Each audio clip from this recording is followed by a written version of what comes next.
Bonjour à tous, je suis Jessica Trocmé. Vous êtes sur la chaîne des UX, UI, Web Designers, où on retrouve des astuces, des tutos, pas mal de tutos sur Figma quand même pour l'instant, et plein d'informations sur ces domaines-là. Aujourd'hui, je vais vous montrer comment faire un bouton complètement dynamique et surtout, je vais vous montrer une astuce pour pouvoir pallier le fait qu'on n'ait pas encore la possibilité de mettre de position absolue, c'est-à-dire si on veut positionner un élément à l'arrière et qui puisse grossir par exemple sur un effet de hover, pour l'instant on ne peut pas avec Auto Layout. Donc il y a des petites astuces et je vais vous montrer comment faire. Allez, regardez ça. Alors déjà, première astuce, quand on veut faire des prototypes, surtout quand on utilise un peu un mode mobile, on peut du coup mettre l'explorateur, notre navigateur internet sur le côté comme vous voyez là, avec le mode prototype. Comme ça, quand on fait nos modifications, on peut regarder notre prototype en même temps plutôt que d'avoir à changer d'onglet au-dessus et changer de page. Donc on va commencer par créer notre bouton. On va créer un bouton master. Déjà, dans un premier temps, ça va être vraiment notre bouton référence pour ensuite faire nos variantes. Donc, on commence par écrire le texte. Donc, avec l'outil T, on va écrire button. Vous avez les propriétés texte à droite. On va créer un auto layout. On va ajouter un auto layout, donc Shift A toujours. Je vous invite à aller voir la vidéo tutoriel sur l'auto layout où je vous explique tout en détail. Donc, auto layout, pourquoi? Parce que grâce à ça, on va avoir notre bouton qui s'adapte en fonction du contenu à l'intérieur. Je vais vous montrer ça. On va rajouter un fond pour pouvoir le visualiser, mettre le dégradé. Donc là, en blanc. Si je change le texte, vous allez voir, par exemple, commencer l'aventure. Vous voyez que le bloc s'adapte en largeur en fonction du texte à l'intérieur. Ça, on est bon au niveau du texte. Maintenant, on va modifier les paddings. Donc, grâce à Auto Layout, ici, on clique dessus et on va pouvoir modifier les paddings et de manière indépendante. Donc 16 en haut en bas et 24 sur les côtés. Ok. Et moi j'aimerais qu'il soit arrondi. Donc on va mettre les 4 côtés arrondis comme ceci. Bon, déjà on peut créer un composant là pour le début de notre bouton, même si on ne l'a pas terminé. On va l'appeler master. Master et create component tout en haut. Je vous invite à aller voir la vidéo sur les composants. Et là, j'aimerais rajouter des icônes. Donc, soit on part d'un plugin, par exemple plugin Iconify.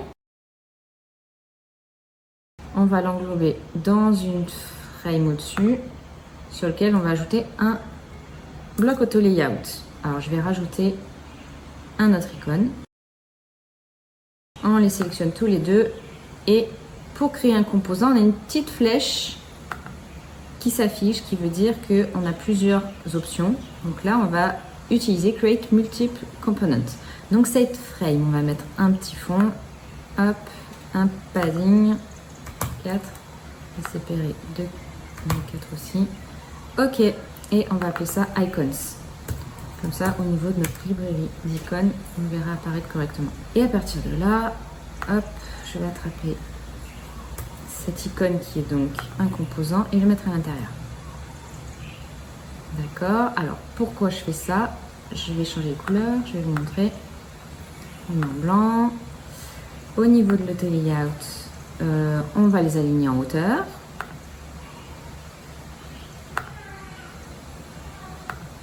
Grâce à auto layout, c'est trop bien. Ok. Je vais le mettre dans mon prototype, donc CTRL D, hop, pour qu'on voie ce que ça donne. Alors, j'avais créé des blocs auto layout, je vais le mettre dans le bon auto layout pour qu'ils se mettent correctement. Pourquoi un composant dans un composant? Alors, du coup, à l'intérieur, on sélectionne notre composant icône et à droite, on va pouvoir sélectionner d'autres icônes. Ici, on peut passer d'un icône à l'autre. On peut regarder dans la librairie, par exemple dans les composants, hop, ici. Je vais prendre une flèche, prendre celle-là et la remettre en blanc. Oui, c'est le point qui est un peu relou pour l'instant, c'est que des fois les icônes, ils se mettent pas en blanc automatiquement. Donc j'espère que c'est quelque chose que Figma va améliorer. Voilà pour ça. Ensuite, à l'intérieur, j'aimerais bien créer un effet over avec un rond qui va grossir. Alors le problème c'est qu'on est dans un bloc de type auto layout et comme les positions absolues n'est pas encore disponible en termes d'options, apparemment ils sont en train de travailler dessus. Donc, quand ils vont le sortir, ce serait génial. Mais bon, pour l'instant, on ne peut pas gérer des éléments en position absolue. Donc du coup, si je rajoute un cercle, je vais vous montrer. Donc un cercle que je voudrais rajouter et on ne peut pas le mettre en position absolue. Donc comment faire pour pallier ça? Je vais vous montrer une astuce. Je vais le mettre dans une frame. Hop. Frame. Et mettre un pixel par un pixel. Donc déjà, il ne va plus déformer notre bouton et on pourra positionner en fait le cercle en fonction. Le souci, c'est que là, on ne peut pas gérer son positionnement par rapport au texte et à l'étoile. Donc, on va mettre ensemble le texte et l'étoile avec un Shift A. On va garder le mode auto layout pour ces deux éléments. On va remettre les paddings dessus, comme on a fait tout à l'heure. Donc 16 et 24. Et enlever sur le conteneur du dessus les paddings. Ce que je voudrais, c'est que ce soit en mode vertical. Donc on aurait notre pixel là-haut et surtout je vais enlever les espaces pour que ça impacte le minimum possible. Et notre cercle, je voudrais qu'il soit centré. Donc je vais le centrer par rapport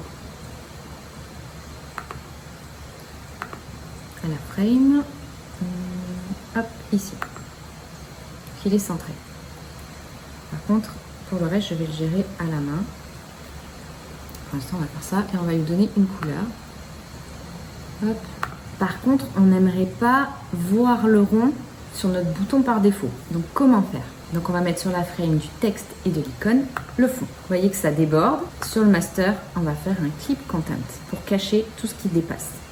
C'est bon, on ne voit plus notre rond derrière. Maintenant, on va passer à la partie de la création des variantes de ce bouton. À partir de ce bouton master, je ne vais pas directement faire les variantes.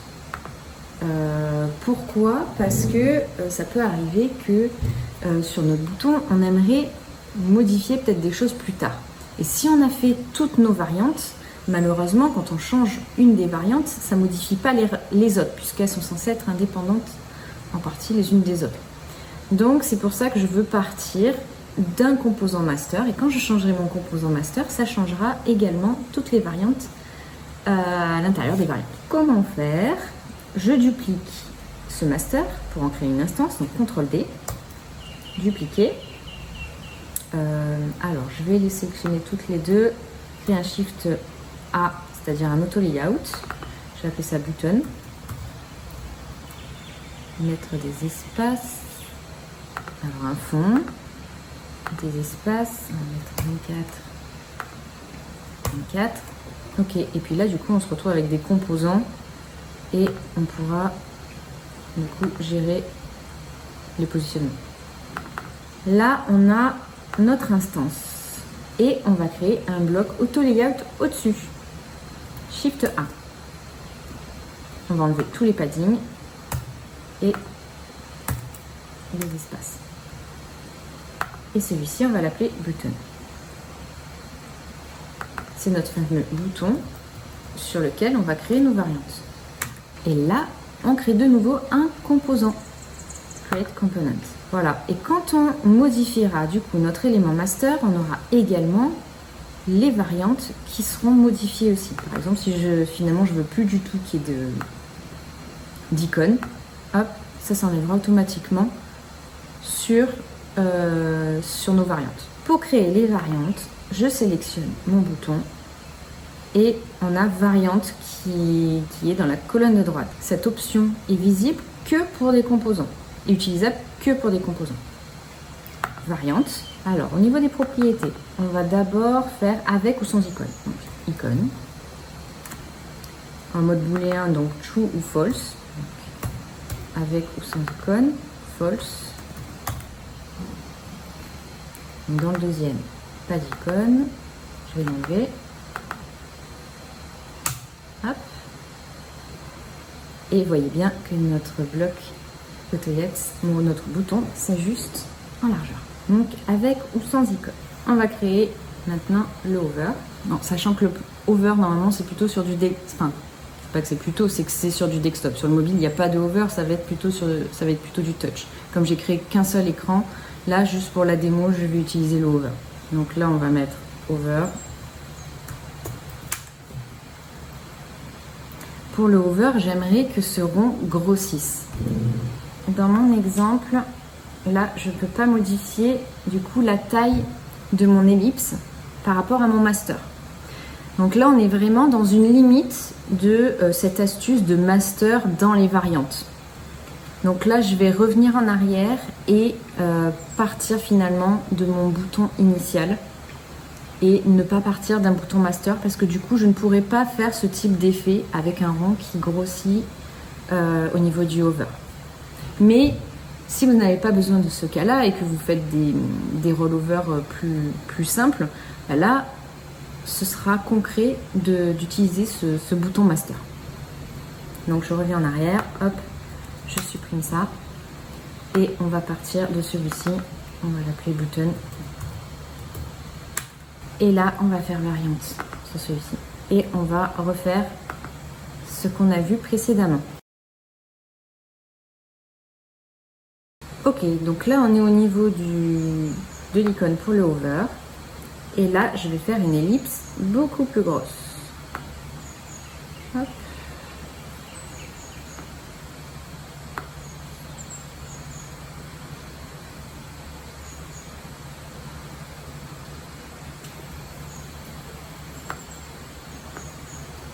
Centré par rapport à l'élément.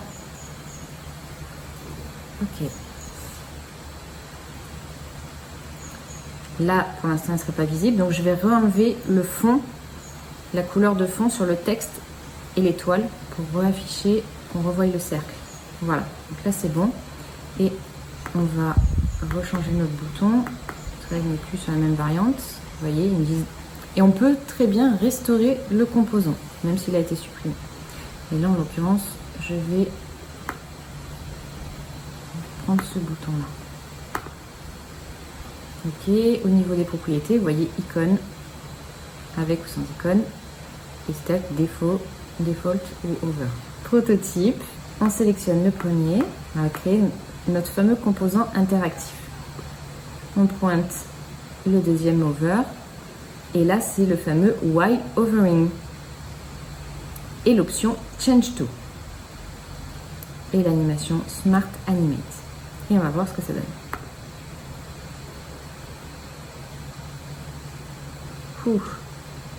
C'est un peu lent. C'est aussi le fait que je filme mon écran en même temps.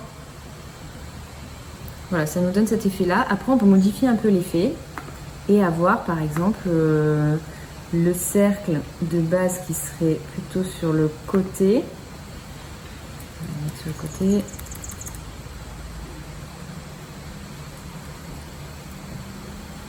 Pour qu'il parte, pour qu'il ait l'effet où il vient sur, vers la gauche. On va voir. Et voilà. Ça fait cet effet-là. Ok, et on va faire de même pour le bouton sans icône. CTRL D, over, et là, prototype, alors celui-là cette fois, donc while overing, change to, je vais rajouter un deuxième bouton donc, CTRL D, et mettre la version sans icône, comme ceci. On va changer le texte, genre télécharger l'application. Alors comme on voit, on a des boutons qui n'ont pas la même taille quand même, ça c'est un peu embêtant. Donc ce que je vais faire, c'est qu'on va sélectionner les boutons, ils sont dans un bloc auto-layout, donc on va mettre fil container pour qu'ils prennent toute la largeur. Fil container. Hop, comme ça, ils prennent toute la largeur.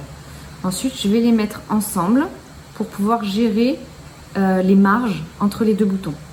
Donc, Shift A, Auto Layout. Ok, et on va mettre du 16. Voilà, donc là c'est mieux. On va ajuster du coup le petit cercle. On va pointer la frame du dessus et mettre du fil container. Hop, comme ça il prendra toute la largeur et le tout centré. Ok, donc là c'est bon. On va faire pareil pour le over, sinon on va avoir un souci. Donc fil container et le tout centré, aligné. Voilà.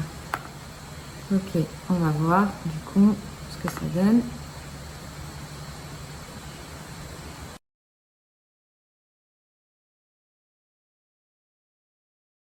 On va créer le prototype pour le deuxième.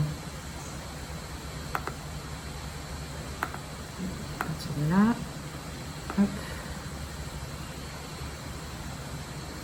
Donc, white overing, change to. Et d'ailleurs, à partir de là, on peut changer avec ou sans icône ici.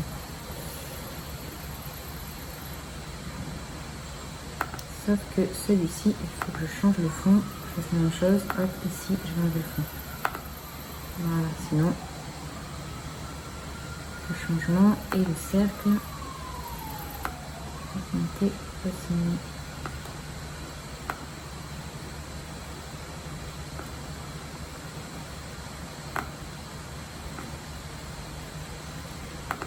Ok. Je vais faire beaucoup plus gros.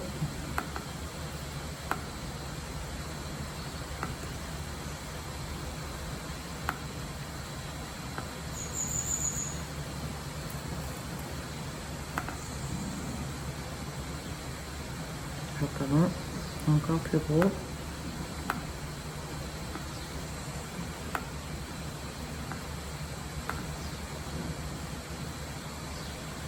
Ok. Là, vous avez deux effets du coup. Et voilà, c'est tout pour aujourd'hui. Donc on a vu la petite astuce du fait de rajouter des éléments un peu en position absolue dans des blocs auto layout. Alors que pour l'instant, on n'a pas encore cette option de disponible. Mais je pense que bientôt, elle sera... Enfin, j'espère qu'elle sera disponible bientôt sur Figma. Dites-moi en commentaire si cette vidéo vous a été utile. Dites-moi aussi si vous souhaitez que j'aborde d'autres sujets. Sur ce, je vous dis à la semaine prochaine. Salut!